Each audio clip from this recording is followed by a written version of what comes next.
दिनै बेवहाय नुजाफैनाय साংबादिक बायदिसिना लोगो नोंथांमोन जे दिनै जोङो बेवहाय जुथुमनायनि गुदि थांखिया जाबाय बेनो जे सरकारा जा बैखम्य बिथांमोना जोंखौ जा खालामदों NPS 2004 जा NPS जा खालामनानै जोंखौ जाबायदि बिथांमोना सारप्राइज खालामना दोनदों मानोना सासे NPS सुबुङा जाबायदि बिथाङा बोराय बैसोआव जेरैबायदि बियो गावनि सोलिनो हायै सोलेरनि समाव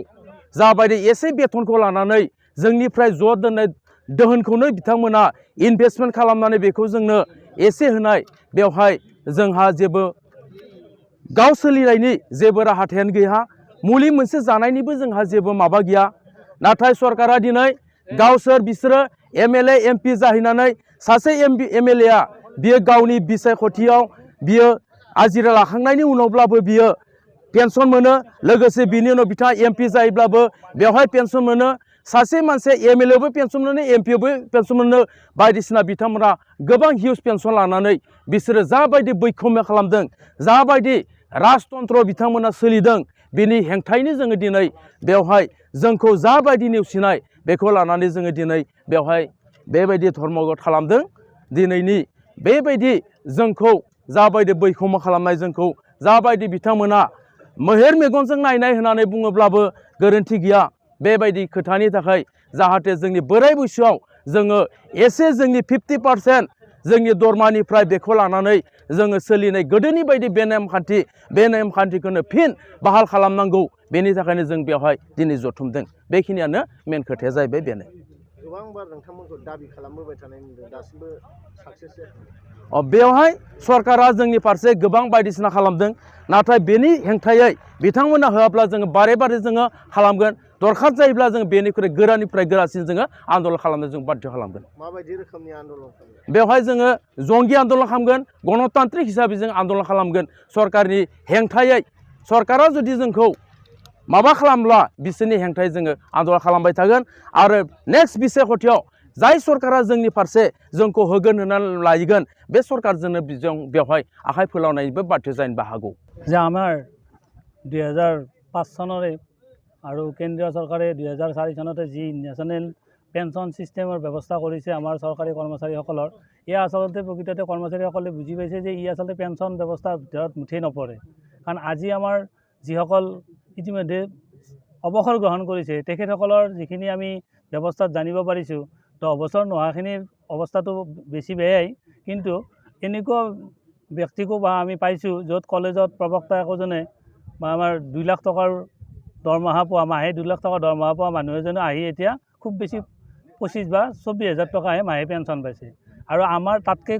2 লাখ টকা দৰমহা পোৱা আমাৰ অসমৰ কেইখন শিক্ষানুষ্ঠান বা কেইখন অফিচাৰ আছে গতিকে আমাৰ 2 লাখ বা 1 লাখ পৰ্যন্তলৈকে আমাৰ শিক্ষক কৰ্মচাৰীসকলৰ দৰমহা পোৱা সম্ভৱ নহয় গতিকে 2 লাখ দৰমহা পোৱা মানুহ এজনে যেতিয়া আজি 25 বা 26,000 টকা পেঞ্চন হিচাপে পাব গৈছে গতিকে 50-60,000 টকা দৰমহা পোৱা মানুহ এজনে খুব বেছি কিমান পাব খুব বেছি 2,500-3,000 টকা দৰমহা পাব কি পেঞ্চন হিচাপে পাব কিন্তু আজিৰ ব্যৱস্থাত 2,500-3,000 টকাৰে এটা পৰিয়াল আগবঢ়াই নিয়া আৰু সেই ব্যক্তিজনৰ বাৰ্ধক্য অৱস্থাত তেওঁৰ মানে চিকিৎসাৰ যিখিনি ব্যয় তেনেধৰণৰ ক্ষেত্ৰত যথেষ্ট অসুবিধাৰ সন্মুখীন ইতিমধ্যে হৈছে ইতিমধ্যে অৱসৰ গ্ৰহণ কৰা কিছু ব্যক্তিয়ে আমাৰ ই-ৰিক্সা পৰ্যন্ত চলাবলৈ মানে বাধ্য হৈছে আনকি কিছু শিক্ষকে তেওঁলোকৰ অৱসৰ গ্ৰহণৰ পিছত আচলতে তেওঁলোকে সময় অতিবাহিত কৰাৰ বাবে নহয় পৰিয়াল আৰু নিজক চলোৱাৰ বাবে কিছু প্ৰাইভেট শিক্ষানুষ্ঠানত আত্মনিয়োগ কৰিব লগা হৈছে আচলতে চৰকাৰে এই কল্যাণকামী ৰাষ্ট্ৰ হিচাপে তেখেতসকলে আচলতে এই ব্যৱস্থাটোৰ প্ৰতি আমি বাৰে বাৰে অনুৰোধ জনাই আছোঁ ইতিমধ্যে আমাৰ 23 চনৰ 10 ফেব্ৰুৱাৰীটো আমি এনেকৈ অৱস্থান ধৰ্মঘট কাৰ্যসূচী লৈছিলোঁ তাৰপিছত আমাৰ ৰাজ্যিক সমিতিৰ লগত এলানি আলোচনা হৈছিল তাৰপিছতো কিন্তু বিশেষ সঁহাৰি নোপোৱাৰ বাবে আমি এনেকুৱাকৈ কাৰ্যসূচী আগবঢ়াই লৈ যাব খুজিছোঁ এইবাৰৰ কাৰ্যসূচী হিচাপে আমি আজিৰ পৰা আমাৰ 30 তাৰিখলৈকে 31 জানুৱাৰীলৈকে কাৰ্যসূচী চলি থাকিব এই 31 জানুৱাৰীত আমাৰ ৰাজ্যিক সমিতিয়ে ইতিমধ্যে ঘোষণা কৰিছে আমাৰ গুৱাহাটীত এখন বিশাল গণসমাৱেশ আয়োজন কৰিছে এই মাধ্যমৰ জৰিয়তে আমি আচলতে চৰকাৰক এই ব্যৱস্থাটো পুনৰ বিবেচনা কৰি মানে ৰাইজৰ সুবিধা হোৱাকৈ অৰ্থাৎ 60 বছৰৰ পিছত যাতে আমাৰ অৱসৰী জীৱনৰ মানুহখিনিৰ আৰ্থিক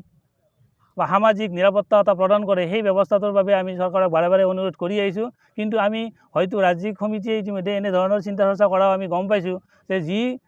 ৰাজনৈতিক দলে এই ব্যৱস্থাটোৰ প্ৰতি আমাৰ গুৰুত্ব প্ৰদান কৰি আমাৰ NPS ব্যৱস্থা বাতিল কৰি OPS ব্যৱস্থালৈকে প্ৰৱৰ্তনৰ বাবে আগবাঢ়িব বিচাৰে, তেনে ৰাজনৈতিক দল বা সংগঠনে আগবাঢ়ি আহিলে আমাৰ মানে কৰ্মচাৰী পৰিষদে বা কৰ্মচাৰী আমাৰ সমাজে তেওঁলোকৰ পৰিয়াল বা তেওঁলোকৰ শুভাকাংক্ষীবিলাকে সেই ৰাজনৈতিক দললৈকে আমি হয়তো তেওঁলোকক ভৱিষ্যতৰ বাবে ক্ষমতাৰ বাবে আমাৰ মানে ভোট প্ৰদান কৰিবলৈ আমাৰ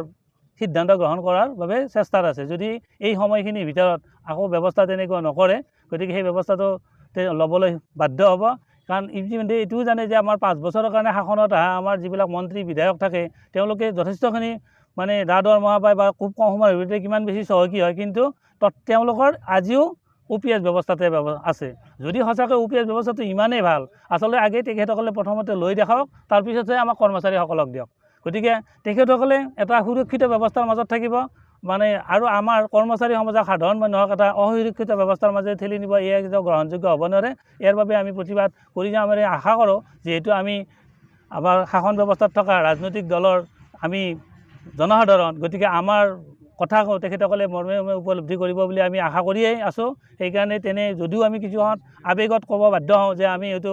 আমাক যি দলে এই ব্যৱস্থাৰ প্ৰতি আমাৰ ৰাজনৈতিক দলে মানে সহায় কৰে তেওঁলোকলৈকে যাম বুলি আচলতে কিছু ক্ষেত্ৰত আৱেগত ক'ব লগা বাধ্য হওঁ। গতিকে আমাৰ এই ব্যৱস্থাটো সোনকালে মানে OPS ব্যৱস্থা প্ৰৱৰ্তন কৰি আমাৰ কৰ্মচাৰী সমাজৰ মানে অৱসৰী জীৱনৰ সুৰক্ষিত কৰাৰ বাবে আমি চৰকাৰক এই মাধ্যমৰ জৰিয়তে আহ্বান জনাইছোঁ। আৰু আজিও আমাৰ অৱস্থান ধৰ্মঘটৰ শেষত আমি আমাৰ অসমৰ মুখ্যমন্ত্ৰী মহোদয়ক এখন মেমৰেণ্ডামৰ জৰিয়তে এই ব্যৱস্থাৰ বিষয়ে অৱগত কৰিম আৰু এই মেমৰেণ্ডামখন আমাৰ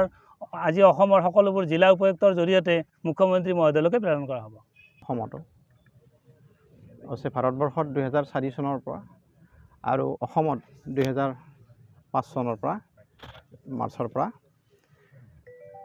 আমাৰ কৰ্মচাৰীসকলৰ আগৰ যি পুৰণি পেঞ্চন ব্যৱস্থা আছিলে সেই পেঞ্চন ব্যৱস্থা কেন্দ্ৰীয় চৰকাৰে উঠাই নতুন পেঞ্চন ব্যৱস্থা NPS নেশ্যনেল পেঞ্চন ছিষ্টেম ৰাষ্ট্ৰীয় পেঞ্চন ব্যৱস্থা প্ৰৱৰ্তন কৰিলে। যি পেঞ্চন ব্যৱস্থাত বহুত পুৰণি পেঞ্চন ব্যৱস্থাৰ লগত পাৰ্থক্য আছে। এই নতুন পেঞ্চন ব্যৱস্থাত আমাৰ কৰ্মচাৰীসকলে তেওঁলোকৰ মূল দৰমহাৰ 10% ইনভেষ্ট কৰিব লাগে আৰু চৰকাৰে বৰ্তমানলৈকে অসম চৰকাৰে ৰাজ্য চৰকাৰে 14% দিয়ে। আৰু সেই যি আমাৰ চাকৰি জীৱনত অৱসৰৰ আগলৈকে যিখিনি জমা হয় সেই জমাখিনি চৰকাৰে PFRD এটা সংস্থাৰ মানে তাত থৈ তেওঁলোকে যি লভ্যাংশ হয় সেই লভ্যাংশৰ কিছু অংশ আমাৰ কৰ্মচাৰীসকলক পেঞ্চন হিচাপে প্ৰদান কৰে। সেইটো পেঞ্চন নহয়, সেইটো কৰ্মচাৰীৰ বৰঙণিৰ যিটো লভ্যাংশ আমি সঞ্চয় হিচাপে থোৱা তাৰ বৰঙণিৰ লভ্যাংশ। কিন্তু পুৰণি পেঞ্চন ব্যৱস্থাত এইটো সম্পূৰ্ণ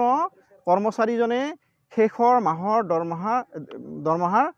50% তেওঁলোকে পেঞ্চন হিচাপে পায়, য'ত তেওঁলোকে বৰঙণি থ'বলগীয়া নহয়, বৰঙণি ইনভেষ্ট কৰিব লগা নহয়। আৰু সেইটো পুৰণি পেঞ্চন ব্যৱস্থাত আছিলে কি যে কৰ্মচাৰীজনে গোটেই জীৱনটো জীয়াই থকালৈকে তেওঁ সেই 50% পেঞ্চন পাব আৰু তাৰ পিছত তেওঁ যেতিয়া ঢুকাব তেওঁৰ হয়তো পত্নী থাকিলে সেইটো ফেমিলি পেঞ্চন হিচাপে হয়। আকৌ পত্নী যেতিয়া ঢুকাব তেতিয়া হয়তো তেওঁৰ যদি 18 বছৰৰ তলৰ ল'ৰা ছোৱালী থাকে সেইটো তেওঁলোকলৈকে সেইটো মানে ট্ৰেন্সফাৰ হৈ তেনেধৰণৰ পেঞ্চন পাইছিল। কিন্তু এই নতুন পেঞ্চন ব্যৱস্থাটোত আমাৰ কৰ্মচাৰীসকলে যিখিনি ইনভেষ্ট কৰে 10% মূল দৰমহাৰ বেছিক পে, তাৰ লগত চৰকাৰে যি 14% দিয়ে সেইখিনিৰ তেওঁলোকে কৰ্মচাৰীজনে অৱসৰ হোৱাৰ সময়ত 60% প্ৰদান কৰে আৰু 40% চৰকাৰে ৰাখি সেইখিনি তেওঁলোকে বিভিন্ন কোম্পানীক হতুৱাই ফেলে তাৰ লভ্যাংশ এটা অংশহে কৰ্মচাৰীক প্ৰদান কৰে। যাৰ ফলত বৰ্তমানৰ এজন মানে কলেজ অধ্যক্ষই যি 2 লাখ টকাৰ তেওঁ দৰমহা পায়, 2 লাখ টকা দৰমহা পোৱা এজন হেৰিয়ে আমাৰ 26,000 টকাৰ পেঞ্চন পায় NPS। কিন্তু যদিহে এজন OPSৰ কৰ্মচাৰী তেওঁ হয়তো 1 লাখ টকা পালেহেঁতেন। গতিকে এই ইমান এটা পাৰ্থক্য পাৰ্থক্যৰ ফলত আমাৰ অৱসৰী জীৱনত কৰ্মচাৰীসকলে তেওঁলোকৰ বাৰ্ধক্য জীৱনত যি অৱস্থাত তেওঁ ডেকা অৱস্থাত চৰকাৰক সেৱা দিলে মানে ৰাজ্যক দেশক সেৱা আগবঢ়ালে তেওঁ সেইটো পৰিয়াল চলিবৰ কাৰণে আনকি নিজৰ মানে ঔষধ কিনিবৰ কাৰণে নিজে একাপ মানে বাহিৰত ওলাই গৈ চাহ খোৱাৰ কাৰণে মাহিলীত সেইখিনি পেঞ্চন হিচাপে ক'ব নোৱাৰি আৰু আমাৰ সাধাৰণ কৰ্মচাৰী এজনৰ এতিয়া যে 50-60 হাজাৰ টকা দৰমহাৰ পায় যিখিনি হেৰি হৈছে অৱসৰ লৈছে সেই কৰ্মচাৰী এজনৰ 2000 খুব বেছি 2000 টকা পেঞ্চন হিচাপে পাই আছে NPS যিটোক আমি পেঞ্চন বুলি কওঁ সেইটোক ন' পেঞ্চন বুলি কওঁ আমি ন' পেঞ্চন বুলি আমি ধৰিব পাৰোঁ NPS ন' পেঞ্চন চিষ্টেম না আমি গণতান্ত্ৰিকভাৱে আমি যদিও গণতান্ত্ৰিক দেশৰ নাগৰিক আমি চৰকাৰৰ গণতান্ত্ৰিক পদ্ধতিত আমি চৰকাৰৰ বা আমি কৰ্মচাৰী গতিকে আমি চৰকাৰক খানুনৈ বিনয় কৰি আছোঁ এতিয়া চৰকাৰে কিন্তু সেই আকৰগোজ স্থিতিত আছে তেওঁলোকে এই ব্যৱস্থাটো পদ্ধতি সলনি কৰিব বিচৰা নাই এইটো অকল কৰ্মচাৰীসকলৰে নহয় NPS কৰ্মচাৰীসকলেই এই OPSৰ পুনঃ পেঞ্চন ব্যৱস্থাটো সেইটো দাবী কৰা নহয় গোটেই সমাজখনৰ কাৰণে কৈছে আজি হয়তো কোনোবাই ভাবিছে যে NPS কৰ্মচাৰীসকলে সাধাৰণ জনতা হয়তো ভাবিব পাৰে আমি হয়তো তেওঁলোকক প্ৰতিয়ামান নিব হয়তো পৰা নাই এতিয়া হয়তো জানিবলৈ তেওঁলোকে জানি আছে যে সেই পেঞ্চন ব্যৱস্থাটো এতিয়া কৰ্মচাৰী অৱসৰ হোৱাৰ পিছত আমি অৱসৰৰ পিছত আমি গোটেই এখন পৰিয়াল চলিব লাগিব সেই পৰিয়ালত আমাৰ ফেমিলি আছে পত্নী থাকিব ল'ৰা ছোৱালী থাকিব গতিকে আমি এই বৰ্তমানৰ যিখিনি NPS কৰ্মচাৰী আছে তেওঁ যদি অৱসৰ হৈ যায় তেওঁৰ হয়তো ভৱিষ্যতৰ যিবিলাক চৰকাৰী চাকৰিত মকৰল হ'ব চৰকাৰী সেৱাত মকৰল হ'ব তেওঁলোকেও সেই পেঞ্চন ব্যৱস্থাটোতে আহিব গতিকে এইটো ভৱিষ্যতৰ প্ৰজন্মৰ কাৰণে আমি বাট মুকলি কৰাৰ কাৰণে কল্যাণকামী দেশ এখনৰ চৰকাৰে যিটো জনসাধাৰণৰ কল্যাণৰ কাৰণে কৰে গতিকে কৰ্মচাৰীসকলেও জনসাধাৰণ বা কৰ্মচাৰীৰ পৰিয়ালটো জনসাধাৰণ বা ভৱিষ্যতে যিখিনি আমাৰ এই হেৰি চাকৰিত মকৰল হ'ব তেওঁলোকেও জনসাধাৰণ এতিয়া জনসাধাৰণ হৈছে তাৰপিছত চাকৰিয়াল হ'ব গতিকে কল্যাণকামী চৰকাৰ এখনে এই NPS কৰ্মীসকলক OPSৰ ব্যৱস্থাত আনিলে গোটেই সকলোবিলাক উপকৃত হ'ব গতিকে সেই ব্যৱস্থাৰ কাৰণে আমি গণতান্ত্ৰিক পদ্ধতিৰে খানুনৈ বিনয় কৰি আছোঁ চৰকাৰে এইটো কাণ সাৰ দিয়া নাই কিন্তু এই আমি কেন্দ্ৰীয় চৰকাৰক দোহাই দি আমাৰ ৰাজ্য চৰকাৰে কৰিব বিচৰা নাই কিন্তু আমি দেখিছোঁ যে বিভিন্ন সময়ত বৰ্তমানৰ যি শাসনৰ গাদীত থকা চৰকাৰ আছে এই শাসনৰ গাদীত চৰকাৰ বহু ৰাজ্যতে ভাৰতবৰ্ষৰ মানে ইলেকশ্যনৰ পিছত অন্য দলৰ চৰকাৰ আছে সেই দলৰ চৰকাৰবিলাকে পেঞ্চন প্ৰদান কৰিছে কিন্তু আকৌ আমি অলপতে আমাৰ যি 5খন ৰাজ্যত ভাৰতবৰ্ষৰ মানে ছত্তীশগড় আমাৰ ৰাজস্থান এইবিলাক মানে হেৰিত ৰাজ্যত আকৌ বৰ্তমানৰ বিজেপি চৰকাৰ মানে হেৰি হৈছে চৰকাৰ গঠন কৰিছে তেওঁলোকে তেনেকৈ এইটো খুব দুখ লগা কথা তেওঁলোকে আকৌ সেই কংগ্ৰেছ চৰকাৰে দিয়া সেই পেঞ্চন ব্যৱস্থাটো আকৌ ৰিভাৰ্চ কৰিব বিচাৰিছে ওলোটাই নিব বিচাৰিছে গতিকে ইয়াতকৈ আত্মঘাতী কিবা চৰকাৰ এখনে মানে কৰ্মচাৰীসকলক আৰু কিমান যন্ত্ৰণা দিব তেওঁলোকে কিমান আৰু মানে ঠগিব গতিকে এইটো কিমান এই ব্যৱস্থাটো কিমান সমীচীন হৈছে